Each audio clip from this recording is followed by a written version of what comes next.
no ill will towards him, but the decisions is their own. They're looking for other ways. In a time when Africa is reclaiming its voice, a top U.S. general lands in Nairobi. His words are measured, his posture calm, but beneath the smiles, questions remain. What does General Langley really want from Africa? All right, so it's about countries perhaps taking up their own autonomy. General, let's talk about countries taking on their own autonomy. You are on African soil, not for the first time, but this would be a good moment to ask about one of the countries that has taken its own autonomy, and that's Burkina Faso. Yeah. Your remarks recently at the Senate seem to suggest that he's diverting, General Traore, is diverting its 4 billion gold reserves to sustain his military rule rather than for public welfare. These remarks sparked widespread condemnation across the continent. What did you mean by that statement? Let me speak to Burkina Faso's sovereignty. They maintain their sovereignty. They make their decisions how they use their resources. They make their decisions who their resources go to for military support. That's their sovereign right. But my cautionary tale was just from a military perspective. That was a Senate Armed Services Committee asking me a direct question. Burkina Faso, a lot of great things going on to progress them forward, okay? But then when you look at the military part of it, knowing that that's the epicenter of global terrorism, it was my time to illuminate that this is probably their weakest point, and there needs to be sufficient resources going towards for the whole fight of terrorism in that country, period. They make their decisions though. That's their sovereignty, their sovereign right to make their decisions, what is appropriate, what's not. But I wanted to illuminate that it's going in the wrong direction now. ISIS is getting stronger. JNIM is getting stronger. Al-Qaeda in the lands of the Maghreb is getting stronger in that country. And do you think it's getting stronger after General Traore took over? It has. Just look at the numbers of attacks. It really has, since 2022. I've been tracking this since I took command. So, no ill will towards him, but the decisions is their own. They're looking for other ways to be able to, they're still on warfighting footing, but it's just going to take more resources. So you stand by that statement? Because there's been pressure on you to walk those statements back. That's my statement, that's my assessment. That is getting worse. More needs to be done for not just local, but whole of country, because of these violent extremist organizations are seeking revenue, they're seeking resources, they're seeking recruiting from the Burkinabe people, and they're seeking refuge within their country. That threatens their sovereignty. And that threatens America's interest? Say again? Does that then threaten America's interests? Yes, thank you for asking that. Because especially ISIS, and of course in East Africa is inextricably linked all the way to ISIS West Africa, ISIS Sahel, and there's going to be probably a move afoot for them to move and seek refuge within the line. So we have shared objectives, and we offer to work together with the Burkina government and border countries. Mali, Niger, coastal West Africa countries, collective, because here's what these organizations do. Here's what these terrorist organizations do.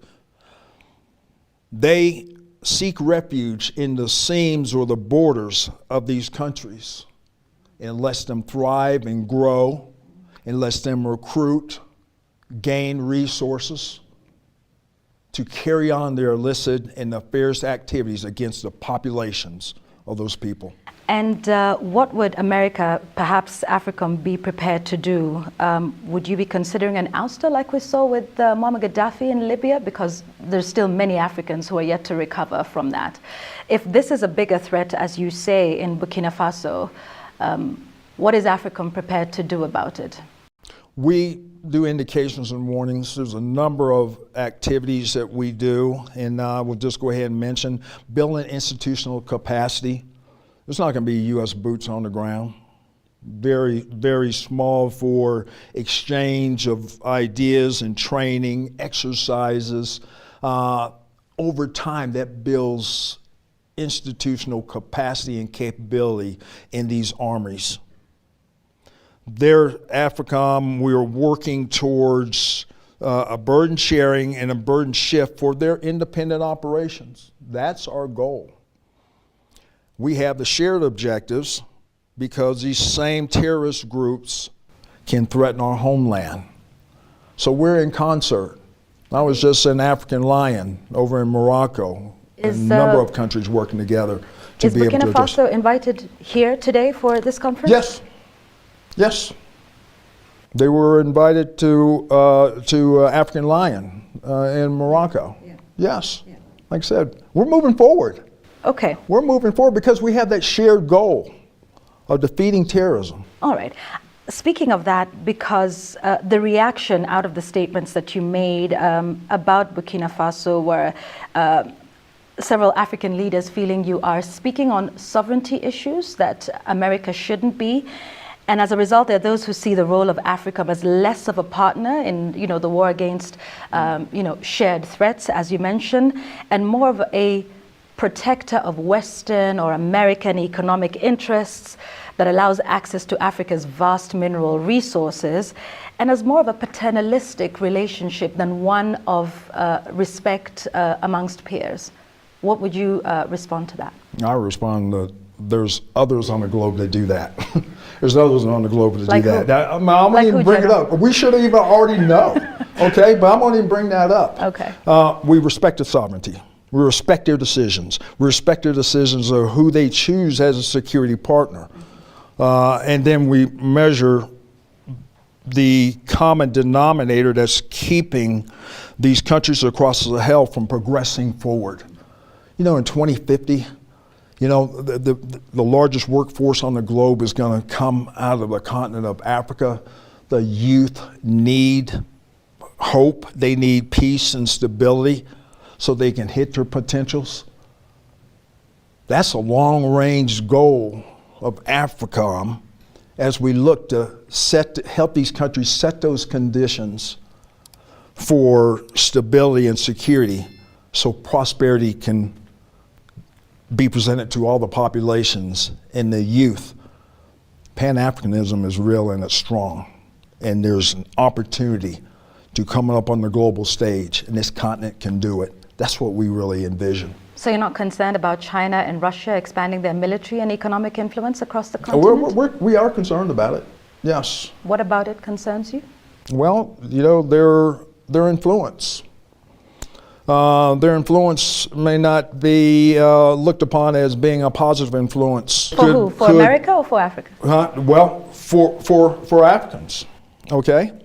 And then, so Americans have that in mind, that for the African people and across all countries, be able to hit their maximum potential and independence and sovereignty and also freedoms by rules-based international order, being able to get on the global stage and take a leadership role and provide for the people in peace and stability. Some of those aims are not the same as the approach of those other countries on the global stage. So Do you have a that's counter- my perspective. Do you have a counter strategy? Do we have a counter strategy as far as to China, Russia, their presence, because you say it doesn't align with the shared values? Well, what we watch is the continent of Africa does not need to be militarized, let's put it that way. Does not need to be militarized. And so we watch, as far as security agreements and what does it mean? Is it really for the stability to fight the threats of a African country, or is it for them and their ability to establish a global hegemon of basis? That's what concerns us. We'll have to leave it there for now.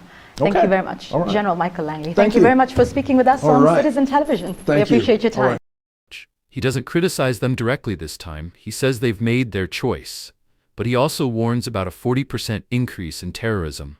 Is it a threat or a signal? This is not the first time Langley made comments about President Ibrahim Traoré. Months earlier, he condemned the use of gold to strengthen Burkina Faso's government. Many Africans saw it as interference. But who really fuels instability? Whether it's their gold reserves, that is all those proceeds are just in exchange to protect the junta regime.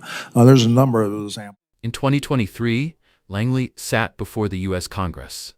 Congressman Matt Gaetz brought the heat. He asked why so many AFRICOM-trained officers later led coups across Africa. Langley denied it, said it was less than 1%. Gaetz showed him the picture, Colonel Mamadi Doumbouya, trained by the U.S., seen outside the American embassy.